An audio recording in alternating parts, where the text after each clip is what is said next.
Chinese companies are driving a new wave of business expansion abroad. In addition to those big names already with strong offshore business such as BYD, Pinduoduo, Shein, and ByteDance, there is evidence in the data from the country's Ministry of Commerce. China's non-financial outbound direct investment last year increased nearly 17% to 917 billion yuan, or $130 billion. And financial service providers are usually among the first to recognize that trend.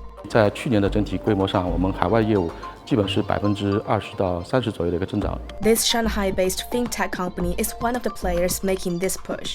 It started offering financial services overseas in 2021.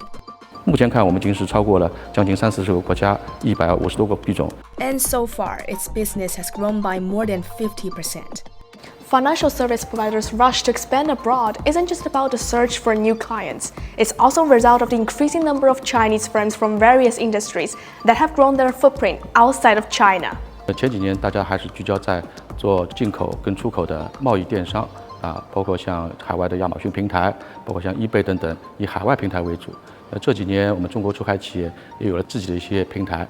以前可能是简单的帮企业从一个国家到另一个国家完成一个资金的布局，包括进口购汇，包括那个企业出口帮他们做资金就是结汇，我们叫国内下发然后呢，因为随着这些平台在境外布局越来越多，所以在主流的我们欧美市场以外，那么我们发现这些外贸企业，包括跨境电商的平台，都在一些我们所谓叫新兴市场在布局，所以我们也是跟着他们步伐，在类似像南美、中东、东南亚、非洲这些新兴的地区，做我们自己基于境外牌照能力向下的一些能力的布局和产品的叠加。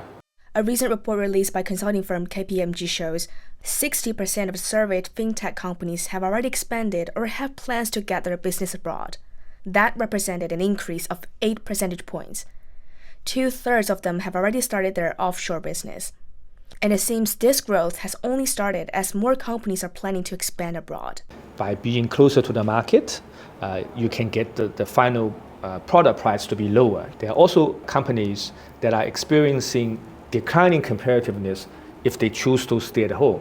Precisely because China has been growing so fast, wage rate has been growing very fast. Therefore, those firms that produce labor-intensive product, labor cost is a big part of the overall production cost. For those Chinese firms, one way to maintain their competitiveness is by moving their factories to those countries that have much lower labor cost. You can take advantage of cheap labor locally, together with better management, better technology of the Chinese companies. But as more fintech companies join the rush towards overseas countries and regions, competition has also been growing. So the key is to diversify and offer more competitive services. 竞争客户、竞争产品竞争不同的区域市场，类似国际收单，那一般都是秒级的。对于企业级的，我们叫 B2B、B2C， 我们跨境电商以及外贸收款，一般都是 T+0， 就当日能够完成。目前看，整体跨境支付市场，虽然比较卷，在这时效上面，大多数还是以 T+1、T+2 为主。The KPMG report also shows that majority of the fintech companies pursuing an overseas expansion are in Southeast Asia. Almost 80% of surveyed firms have plans in that market.